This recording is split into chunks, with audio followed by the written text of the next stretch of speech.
للأسف الشديد في فئة من المجتمع ينظر لليتيم نظرة فيها استحقار ونظرة غير جيدة ونظرة فيها استعطاف، يعني شيء ما له لزوم. اليوم معنا شخص عاش بدون أم أو أبو، أو عفوا على هذه الكلمة، أنه ما له لا أم ولا أبو، وهو يرضى بذا الشيء ويعترف بذا الشيء. كيف كانت نظرة الناس له؟ كيف شرح للناس وضعه؟ كيف خلى الناس يتقبلونه؟ كيف أخرج نفسه من هذه القوقعة الكبيرة؟ خلوكم معنا في لقاء مع الأخ سعود وناخذ علومه كلها. هلا وسهلا، حياك الله. يا هلا والله. سعود ابن ولا شيء، بس سعود بس مرة، لا أبو لا أم لا ولا أي حاجة، في سعود لحاله بس. سعود الحالة. الحمد لله. كيف بدت حياة سعود؟ وين مسقط راس سعود؟ وش الأسرة اللي تبنته؟ وكيف طلع منهم؟ تفضل طال عمرك. الحمد لله. أنا مواليد تبوك. نعم. أساسا. ورحت عند عائلة وأنا عمري 2 سنين بجدة. شفت النقلة شلون؟ بجدة جلست معاهم لين 17 سنة. العائلة هذه من جدة. من جدة، رجل وامرأة، ما عليهم أحد؟ لا ما عليهم. وتبنوك؟ تبنوني. نعم. وأنا عمري 2 سنين. يا سلام. جلست لين عمر 17 سنة، وصار لازم يكون في انفصال، في خلاف بين الأب والأم، وصار انفصال. وش سبب الانفصال يعني؟ الانفصال بيناتهم صارت مشاكل. أيوه. والأبو قال إذا تبقي معي ابقي معي، بس الولد لا يرجع. يعني كنت أنت السبب يعني؟ معليش على هذا الكلمة. والله أنا ما أدري، بس ما يعني قال الأبو. كنت أنا آسف والله. لا يعني الأبو قال الولد لازم يروح خلاص، والأم قالت لا لازم يجلس. لا لازم يجلس. هنا حصل الطلاق. هنا صار الطلاق طيب. وخرجت أنا عادي من البيت. أيوة. مع أمي اللي ربتني، وأنا وقتها كنت أفكرها أمي وكل شيء.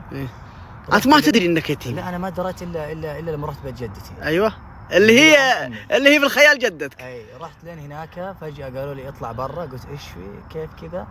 وعلى فكرة ترى كنت أتكلم مرة حضر، يعني لهجة كيف تغيرت لهجة كذا شوي، صارت ما أدري كيف. فالشيء اللي صار أنه قالوا لي اطلع برا. تخيل أنا قلت شو السالفة؟ قال هذه ما هي أمك وما رضعتك وأنت أساسا يتيم. وجلست 1.5 سنة في الشارع. الله والله العظيم 1.5 سنة.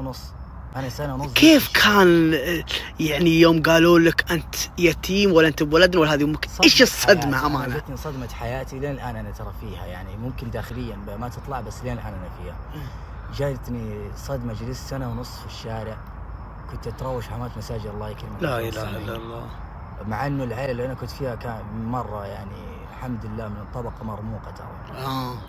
أي اللي أنت يعني كانوا متبنينك كانوا طبقة ما شاء الله. أي الحمد لله. كنت جاي من برشلونة توي. الله. بس أخلص إجراءات الثانوية وأكمل دراسة برا.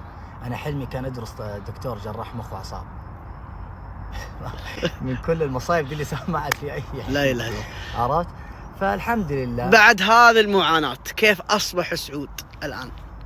شوف مرحلة سعود ترى متعبة مرة. أنا تعبت في حياتي مرة كثير. يومك هذا ترى فكرة، يعني في آلام موجودة، في أشياء كثيرة. يعني أعطيك حاجة بسيطة بس.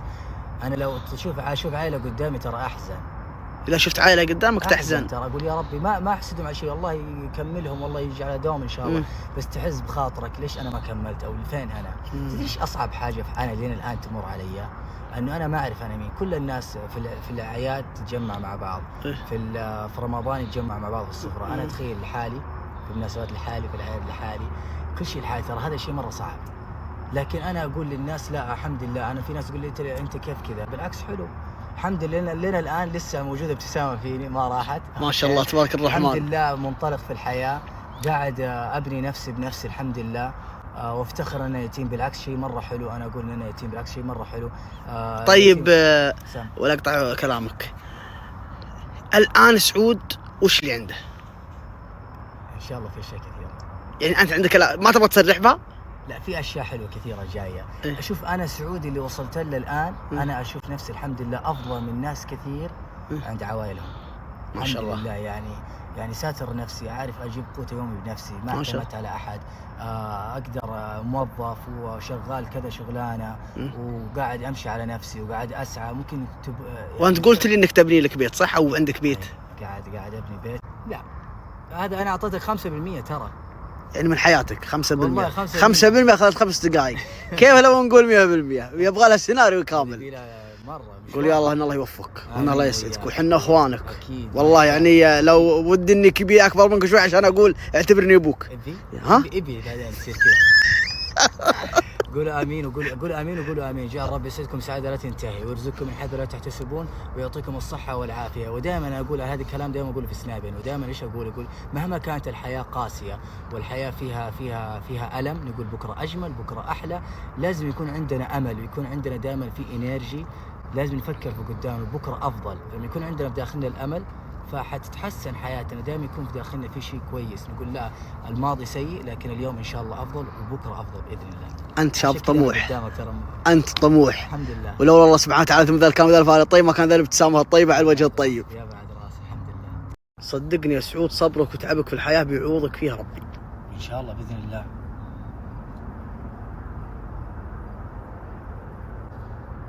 الله كريم.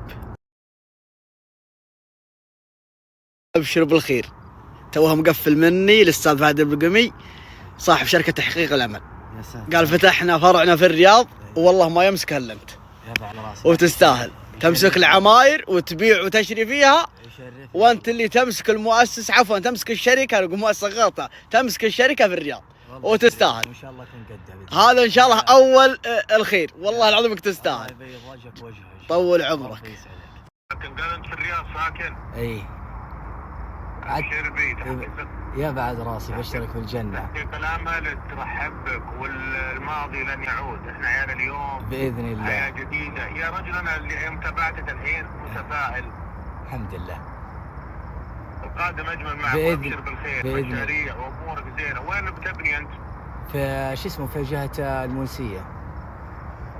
ما شاء الله انا عندي مشروع الحين ببدا في المنسيه. ما شاء الله. عماره. لا هي لا لسه يعني توها ارض صغيرونه على قولهم على ما قالوا احنا على قدنا. كم مساحتها؟ مساحتها قارب 300 وشيء. تبني في الله؟ اي ان شاء الله باذن الله. ابشر. يبشر. القيمه المضافه لك واوقف معك في العمار. يا بعد. اخوك اعتبرني من اليوم. اخو عزيز وغالي يا بعد راسي والله. والله ما اتصلت عليك الا محبه. يا بعد راسي. انت الله يبارك لك. التفاؤل والجمال اللي فيك هذا هو سبب نجاحك. الله يسعدك بيض الله وجهك. بعد عرفت ايش ارد انا الحين. والله تستاهل. بيض الله وجهك يا فهد ويستاهل يستاهل. لا والله انا اخوك من اليوم والدنيا بخير. اخو عز وغالي. والله تستاهل. مبروك يا حبيبي. ما عاد فيها كلام. والله ما عاد ايش اقول انا. بيت وفي جاء ما شاء الله. ومدير مرة يا اخي والله بيض الله وجهك. باقي شيء واحد بس. وش؟ باقي نشوف لنا عروسة. ابن ادم طماع. ما عليه ما عليه. ان شاء الله بيوفق ربي بيرزق كذا هنا بيت وهنا وظيفه ومدير ما شاء الله تبارك الرحمن. الله يوفقك والله يسعدك وتستاهل. وتاكد ان هذا اللي صار كله بتوفيق الله سبحانه وتعالى ثم تفاؤلك وصبرك. الله يوفقك والله العظيم ان البيت كانه لي وان الوظيفه ذي كانها لي. لك دور لك فضل بعد الله. لا التوفيق بيد الله والفضل بيد الله سبحانه وتعالى. والله ما حنا الا سبب والتوفيق من عند الله. اقول لك انا نفسي اسمع متاكد.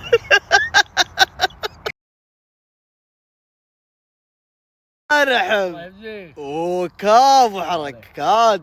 يوم اللي عندك مع جدك وتخلى كابات اليوم يا اخي فديتك والله العظيم انك تعطي ضيوفي على جو. نعم. الله يسعدك. ايش رايك بالرجال؟ والله كويس. انا لا فاضح لابوكم تاكسي. والله لا عنده لا ابو ولا ام ولا شيء. داز في الحياه. والله كفو. الله يوفق.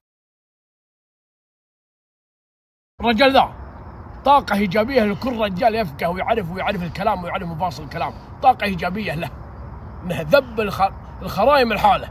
حنا يطلع مسلم إذا ما بعض الرجال ما يعطيه أبوه ولا ريال ولا شيء ولا حاجة يقوم يتهتسم ويبسي وما ساعدني وما أعطاني. الرجال ذا ما عنده لا أبو ولا أم ولا شيء ولا حاجة وذب الخرايم الأرض كل أبوه. بيض الله وجهك أبيض. بس انا ما خلص من ربع التولة ذاك اللي كان موجود هنا. تجيني انت بالراحه علي شوي. انت عرفت وش اقول انا بس فهمت بكلمتين. وش؟ رجال ومشى صح؟ انا انت كمان جايين انت يا مدحي بشويش سلولي. تدري من هو ربع التولة؟ مدى الجزم.